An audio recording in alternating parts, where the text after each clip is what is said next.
Mayong adlaw katawhan sa Dios sa Archdiocese sa Osamis. Akong timbaya sa mga mag-uuma o mga mananagat. Ako pong timbaya sa ato nga birthday celebrant nining adlawng Lunes sa tanan nga nagasaulog silang adlaw na tawhan labi na gayud ni Father Celestino Palma. Akong pahalipay sa imong adlaw na tawhan. Kaya karon pong adlaw atong gisaulog ang kapistahan ni Saint Athanasius, obispo o doktor sa simbahan. Si San Athanasius natawo sa Alexandria sa tuig 295. Miuban siya ni Obispo Alexander dito sa Council of Nicaea. Unya siya ang mipuli kang sa dito sa pagkaobispo sa Alexandria. Iyag yung gipanalipdan ang pagtuong Katoliko Romano gikan sa mga Arian heresy. O siya nag-antos tungod kay panamastamasan man siya sa mga pundok sa mga Arians. Pero siya nakahimo og dagko nga mga pagsulat aron pagdepensa sa pagtuo nga Katoliko Romano. Usbon ko atong gisaulog ang kapistahan ni Saint Athanasius, usa ka obispo o doktor sa simbahan. Unya ako pong greetings sa tanan nga nagsaulog silang adlaw na tawhan, ilabi na gayod ni Father Celestino Palma. Ako pong pasalamat ngadto sa parokya sa Holy Cross Parish sa Panaon. Ang atong kura paroko mao si Father Rolly Lagada. Akong pasalamat sa katawhan sa kapilya sa Lower San Roque, sa kapilya sa De La Paz Chapel, ingon malusab didto sa kapilya sa barangay Taguanaw. Nya ngadto sa kapilya sa De La Paz, ako pong pasalamat ni Bernadette o ni Eric.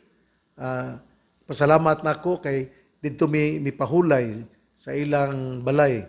Nya ang kapilya dito sa De La Paz, ang mga opisyalis mo si Francisca Saldania, ang treasurer si Faye Sumile, ang sekretary si Ophelia Manligues, ang lay minister si Janiel Amparado, ug ang catechist si Erlinda Mahusay. Pero ang overall yun nga mitabang yun alang sa pagpahigayon sa pagkonfirma dito sa Lower San Roque Chapel sa Panaon Holy Cross Parish, maugayod si Ma'am Ging Mangaw. Unya ngadto pod sa barangay Taguanaw, ang ilang presidente sa kapilya si Mrs. Albina Patak, ang vice presidente si Mrs. Maristel Lucas, ang treasurer si Mrs. Rebecca Lucas, ang secretary si Mrs. Filma Cartagena, ang auditor si Felipa Telicio, ang catechist si Mrs. Arsinia Lucas, ang lay ministers sila si Brother Adriano Patak o si Brother Silvano Patak. Ang GSK leaders sila si Mrs. Alejandra Patak, si Felipa Telicio o si Mrs. Arsinia Lucas. Ako pong pasalamat sa mga kapitan nga mitambong yun sila dito sa kining kapitan sa Taguanaw o kapitan po dito sa lain nga barangay, si Honorable Robespierre Lucas o si Honorable Robert Balat. Ako yung pasalamat ni Ma'am Ging Mangaw nga mitabang gayon aron mapahigayon ang atong konfirma dito sa parokya sa Holy Cross Parish sa Panaon. Din ang ato nga kura paroko mao si Father Rolly Lagada. Nining adlaw Lunes, ang atong ebanghelyo atong kutloon sumala sa ebanghelyo ni San Juan. Sa pagkasunod adlaw, ang mga tawo nga nagpabilin sa tabok sa lanaw nakakita nga usara ka sakayan ang nahabilin didto. Nasayod sila nga si Jesus wala mo sakay sa sakayan uban sa iyang mga tinun-an nga naggikan nga sila ra. Hinuon dito'y ubang sakayan gikan sa Tiberias nga nanunggo doon sa dapit diin ang mga tao mikaon sa pan tapos makapasalamat ang Ginoo. Sa pagkakita sa mga tao nga si Jesus wala didto niyang mga tinun-an, nanakay sila sa mga sakayan ug nangadto sa Kapernaum aron pagpangita kaniya. Sa nakaplaga na nila si Jesus didto sa tabok sa lanaw, niingon sila kaniya, magtutudlo, kanusa ka pa nahiabot dinhi? Si Jesus mitubag, sultihan ko kamo, nangita kamo kanako, kay nakakaon man kamo sa pan, o nangabusog, o dili tungod kay nakasabot kamo sa mga milagro nga akong nahimo. Ayaw kamo paghago alang sa kalanon nga madunot, kundili sa kalanon nga mulungtad ngadto sa kinabuhing walay katapusan. Kining kalanuna ihatag kaninyo sa anak sa tao, kay gipatikan man siya sa Dios nga amahan sa timaan sa iyang pag-uyon. Busa, gipangutana nila siya, unsay among buhaton aron pagtuman sa gisugo sa Dios? Si Jesus mitubag, kini ang buluhaton nga ipabuhat sa Dios kaninyo, nga mutuo kamo sa iyang gipadala. Ebanghelyo sa tong Ginoo, daygon ikaw o Kristo. Mga igsoon, ang atong ebanghelyo karon atong gikutlo sumala sa ebanghelyo ni San Juan. Ug dinhi atong nahibaw-an nga ang mga katawhan nangita gayud kang Hesus. Nindot kaayo no? Kanang ang mga tao ba mao'y nangita sa tong Ginoo. Ang mga tao ba mao'y nangita sa mga apostoles. Nindot kaayo ning eksinaha nga ang katawhan mao'y nangita sa atong Ginoo. O dinhi pagtulunan kini nga kita usab ang mga katawhan nining panahona, importante kaayo nga kita mao'y mangita sa tong Ginoo. Kay kung kita mangita sa tong Ginoo, kini nagpasabot nga kita mituo gayud kaniya. Tungod kay ang pagpangita mauman ang paghatag og bili sa butang nga atong gipangita. Pero tao ang atong gipangita, si Jesus ang manluluwas, ang Ginoo mo'y atong gipangita. Pero una sa tanan, ang Ginoo baya gyud mao'y nangita kanato. Ang ato mao lamang ang pagtubag. Ug usahay atong namatikdan nga daw kita ang nangita sa Ginoo. Pero sa pagkatinuod, ang Ginoo mao'y mopahigayon og panahon aron kita makaharong, makakita og makakaplag sa tong Ginoo. Basta ang una gyud dinhi nga striking gyud kaayo nga pulong nga atong makita, atong madungog ning maong ebanghelyo mao nga ang katawhan nangita kang Hesus. Ikaw nga naminaw nako karon, nangita pud ka sa atong Ginoo? Imo bang gipangandoy nga imong mapalgan ang atong Ginoo? Nindot kaayo kini kung mao kining atong kinaiya usab nga kita mangita sa Ginoo, nga kita muusisa kung asa gayud ang Ginoo. Asa man di ang Ginoo kundili anaa sa simbahan, anaa siya dina sa sakramento, sa lawas nga mao ang atong dawaton panahon sa Eucharistia. Ang simbahan mao ang puloy-anan sa atong Ginoo. Pero naapod na siya sa atong banay, sa atong pamilya. Ang Ginoo anaa taliwala sa atong matag pamilya, kung anaa ang pagsinabtanay, anaa ang mga maayong relasyon sa usag-usa. Pero bisan kung anaa ang kagubot, ang Ginoo mihagawhaw kanato pinaagi dinha sa atong konsensya, sa atong tanlag, kay ang Ginoo anaa manggayod, muuban manggayod kanato.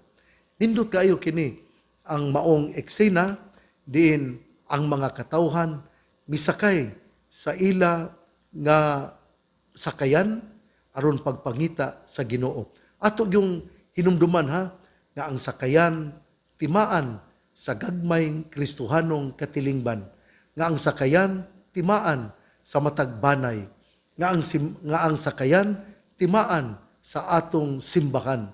Sa ato pa di ay ang ato gyud ay dina gyud ay sa atong banay, dina gyud ay sa ato nga simbahan, ato gyud ay mapalgan ang atong Ginoo.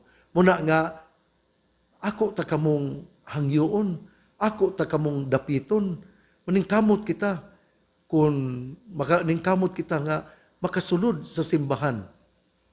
Kung ikaw anaa sa halayo kaayo nga dapit, kung ikaw anaa sa taas kaayong bungtod o walay simbahan, paningkamutig yun na kung ikaw makadulhog, hapit kayo sa simbahan. Bisitahi ang Ginoo, kaya ang Ginoo sa kanunay nagapaabot kanato. Ang katawhan nangita sa atong Ginoo, nangita sila sa mga apostoles ug sa pagkakita sa mga tao nga si Jesus wala didto niyang iyang mga tinun-an na nakay sila sa mga sakayan ug nangadto sa Capernaum aron pagpangita kaniya. Pagkaanindot no, ang katawhan isakay sa ilang tagsa-tagsa kasakayan aron pagpangita sa atong Ginoo. Unya, sa dihang ilang nakaplagan ang atong Ginoo, ang Ginoo mihimog gidayon og katekisis. Ang Ginoo miingon, nangita kamo kanako kay nakakaon man kamo sa pan og nangabusog og dili tungod kay nakasabot kamo sa mga milagro nga akong nahimo. Nindot kayo no kanabang ang atong Ginoo immediately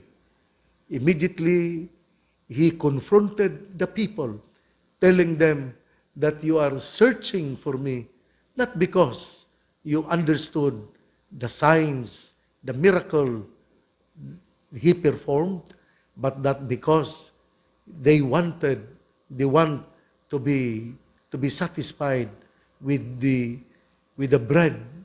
And then Jesus continues to say nga we need to look for food that will last, that will give us everlasting life. Si Jesus, mihimo gidayon og katisismo. Si Jesus, mihimo gidayon og pagtulunan. Si Jesus, mitudlo gidayon og miingon, nangita kamo kanako, kay nakakaon man kamo sa pan. Ayaw kamo paghago alang sa kalanon nga madunot, kundili sa kalanon nga mulungtad ngadto sa kinabuhing walay katapusan. Og mga igsoon, mao kini ang Eucharistia. Maningkamot kita nga makadawat sa buhing pan, buhi nga lawas sa atong Ginoo dinha sa Eucharistia. Kay kung kita makakaon niini, mabusog kita sa espiritual nga kinabuhi o hatagan kita sa kinabuhing dayon. Sa to pa di ay, kung dili nato bansayon ang atong kaugalingon nga mudawat sa lawas sa atong Ginoo, dili di ay ta makabaton sa kinabuhing dayon. Ato yung paningkamutan nga makabaton kita sa kinabuhing dayon. Ang Eucharistia mao yung importante sa ato nga tagsa-tagsa kabanay, sa ato nga tagsa-tagsa kamimbro sa simbahan. Ang Eucharistia mao'y muhatag kanatong katagbawan. Ang Eucharistia mao gayod ang buhi nga pan, ang buhi nga lawas nga mao'y maghatag og kinabuhing dayon. Hinaut-unta nga ato kining isilsil sa tong alimpatakan. Hinaut-unta nga mao kini ang diwa sa ato nga mga panghuna-huna. Ato yung timan-an nga ang Ginoo maayog maluluyon o siya mao gayod ang Ginoo sa gugma. Atong hinumduman ha nga nining simana ang Ginoo nagtudlo kanato nining gitawag og agape love. Kini bang sacrificial love. Kini bang gugma nga andam nga muhalad sa iyang kinabuhi alang ni adtong iyang gihigugma. There is no greater love than this, to lay down one's life for his friends. John 15 verse 13. Muna nga ang ato karon nga tema mao ang sacrificial love, agape, ug tungod niini ang atong Ginoo mihimo ining Eucharistia aron kita mahatagan og kinabuhing dayon. Ang Eucharistia timaan sa timos nga pagigugma sa atong Ginoo ngari kanato ug busa atong dawaton ang Eucharistia. Siya nga mukaon niini makabaton sa kinabuhing dayon. Igsuon, ang mayong balita nga mao ang pulong ni Hesus, ang ayang pamation, pamalandungan ug paningkamutan nga mapuy-an. Bulahan ang tawo nga namati sa pulong sa Ginoo, sama siya sa kahoy nga gitanom, daplin sa usa ka sapa, kansang dahon dili gayud malaya. Tempo sa timbunga, siya mamunga. igsuon, ugma na usab. Akong usbon ha, nga kita gipahinumduman gyud nga atong pangitaon, dili kita maghago alang sa kalanon nga madunot, kundili sa kalanon nga mulungtad ngadto sa kinabuhing walay katapusan. O kini atong makaplagan dinha sa simbahan, labi na gayud sa tong pagsaulog sa Eukaristiya. Ang Eukaristiya mao'y bahandi nga mo'y muhatag kanato og kinabuhing dayon. Ang mukaon niini dili na gayud gutmon sa espiritual nga kinabuhi. Hatagan siya sa kinabuhing dayon. Pagkaanindot no, kung mao kini atong kinaiya, tungod kay kung kita pirming mukaon sa Eukaristiya, ato yun nga paningkamutan ng atong kinabuhi nga mahilayo kita sa mga kasalanan. O kung kita makasalaman, maghinulsol gyudayon sa atong mga nabuhat nga dautan. Ang Eukaristiya mo'y maghatag kanato og kinabuhing dayon. Ang pangaliya sa mahal nga Birhen Maria, nga gisangpit sa mga misamisnon nga Birhen sa kuta, ang Ginoo magapanalangin kanatong tanan. Sa ngalan samahan, sa Anak ug sa Espiritu Santo. Amen. Pahabol nako nga timbayan ngadto ni Ma'am Elni de Fiesta. O niadto ding Domingo, nagsaulog di ako sa fiesta sa ni San Jose nga mamumuo. Pero sa liturgical, sa liturgikanhon nga kinabuhi, di kita pwede nga mo magpiesta, magsaulog sa fiesta ni San Jose, kay Domingo man, ang priority mao man gayud ang nabanhawng Hesus. Pero sa gihapon, ako mo greet sa malipayong piyesta sa patron sa mga St. Joseph the Worker Sisters dinha sa Gango nila ni Sister Aida ug sa tanan nga mga madre sa St. Joseph Workers, St. Joseph Sisters the Worker. Inautunta nga kamo nagmalipayon sa inyo nga apostolado sa mga orphanage o gingon na usab sa mga elderly. Akong pasalamat ni Attorney Aya Waminal nga main benefactress sa ato nga mga orphans o sa atong mga elderly sa mga tigulang in town. Mao kini ang gitabangan, ang giatiman sa ato nga mga St. Joseph Sisters, St. Joseph the Worker Sisters nga gipanguluhan ni Sister Aida. Ngadto ni Attorney Aya Waminal, salamat kaayo sa imong pagtabang sa mga St. Joseph the Worker Sisters dinha sa Gango. Sa dili pa ko mo tapos, karon ding hapon, alas 5:15, ang bisperas sa parokya sa Gango, ug adto ang misa, ako mumisa sa bisperas sa parokya sa Holy Cross Parish sa Gango, sa mga alas 5:15. Ang atong kura paroko dinha sa Gango, o si Father Joven Lustre. Tatanan nga mga parokyano sa Gango, inautunta nga kamo manimba tungod kay nga akong misa buhaton sa alas 5:15 sa hapon aron kamo gayod makasaulog sa kapistihan sa exaltation of the cross, ang nabanhaw nga Hesus dinha sa cross, ang malipayon nga pagkabanhaw sa tong Ginoo dinha sa pagsaulog nato sa piyesta sa exaltation of the cross. Usbon ko sa kining Pitsados, karong adlaw, Lunes, karong hapon, alas 5:15 sa hapon, mumisa ako Pontifical Mass dinha sa Gango, Paris, unya ugma sa alas 5:30 sa buntag, early morning. Mumisa ako sa piyesta na usab sa Talairon, kay Holy Cross Parish man pud sila. Ang atong kura paroko dinha mao si Father Cody Sarinas, si Father John Lee Cody Sarinas, ang kura paroko sa Talairon, ug ang alas 9, alas 5:30, mumisa ako dinha sa buntag sa Pizza 3 sa Talairon. Unya inig alas 9 sa buntag, mumisa na usab ako sa Panaon tungod kay piyesta man usab sa panahon